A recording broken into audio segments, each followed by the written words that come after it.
Thank you, Ben, for joining me today. Thank you for inviting.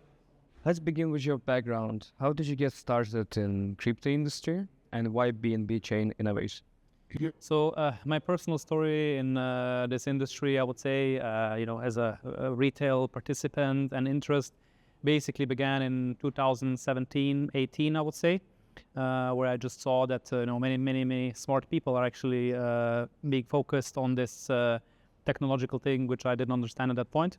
I wrote also in my master studies a paper about decentralized finance, where I actually really understood the underlying technology aspects, but not only that, also the motivation and the mission of the whole movement, let's say. I basically, since I stumbled upon this, I never basically spent time in any other industry. That's where my main motivation lies at the moment, and where I see the most potential in all different areas. Yeah. All right. And when it comes to BNBChain innovation, what's the current focus? Yeah. So with BNBChain, I basically joined the team. I know that they are very hardcore builders in this ecosystem. I was basically, very interested in the three aspects of the BNBChain, let's say, product, right? So the first is what everybody knows, the BNBChain layer 1, which everybody uses. But there's also actually OPBNB, a layer 2 scaling solution, basically out of the box, and Greenfield, which is the decentralized data storage solution. I'm not aware that any other ecosystem would connect those key pillars actually that well.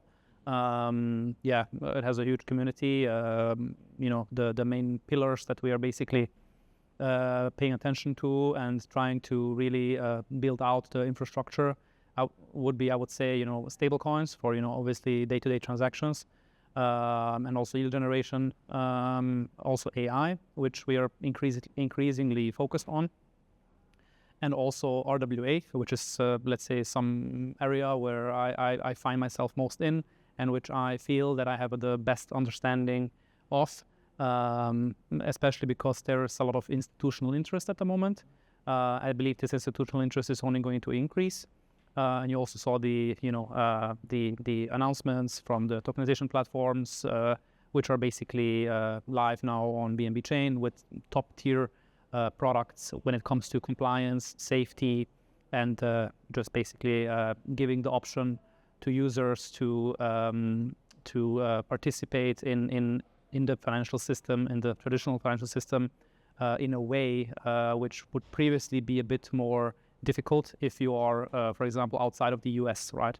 So I see that this is a big thing for everybody who has a wallet. A wallet is basically your, to some extent, right, permissionless, almost like a bank account, right, but for free.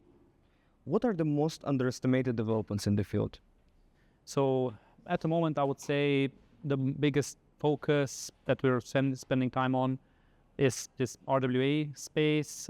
Maybe I'm a bit inside of my bubble, but I see that this whole tokenization topic hasn't really manifested itself as I previously thought it would. So I thought that we're going to start tokenizing the most illiquid assets, big commercial real estate, or something like this.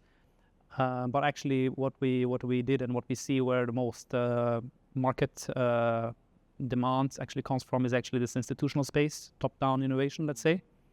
And there's still a lot of untapped potential, I would say, for making illiquid assets more liquid. I don't know. I would like to see in 5 years, or maybe even earlier, depending also, I guess, on the jurisdiction, that you can exchange a bag of potatoes, right, or pay in potatoes your apartment in, I don't know, some other country where you're completely away from and detached, right? So this is really exchanging value to value then in this sense, and I think this is a bit underrated because we are going further and further in technology, and we're going to accomplish the same as people were accomplishing, hundreds of years ago, but on a completely different level.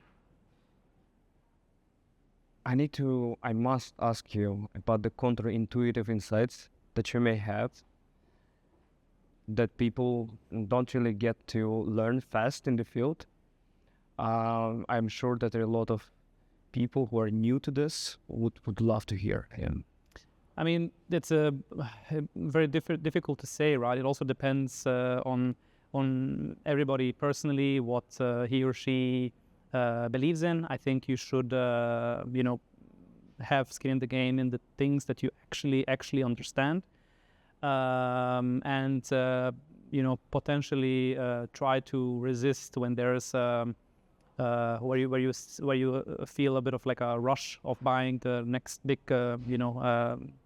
celebrity token or something like this, which I don't believe is bad, but I think people should buy those type of things because they same as like a loyalty card, or same as like something that represents the aspect of being a fan of something, but not for expecting this to be your main investment vehicle for wealth preservation, right? For that, I definitely believe that there is not that many competitors as Bitcoin and other, which are supposed to serve this purpose. All right, and what's the future of BNBChain innovation in your opinion? So, BNBChain basically is heavily focused on scaling the layer 1. It's still EVM, it's an EVM chain, EVM compatible.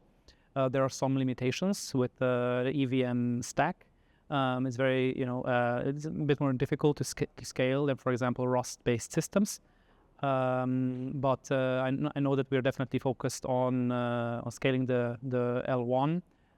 A few months ago, you saw also the Maxwell hard fork, which basically decreased block times by 50% from 1.5 seconds to 0.75 seconds.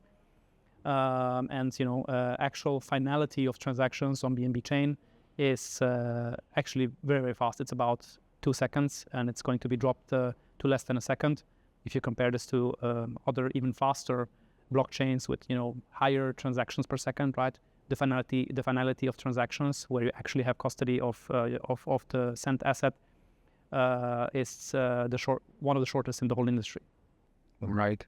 Thank you very much for sharing so many interesting insights, right, for the walkthrough. And it was a pleasure to talk to you. Awesome. Thank you. Thanks a lot.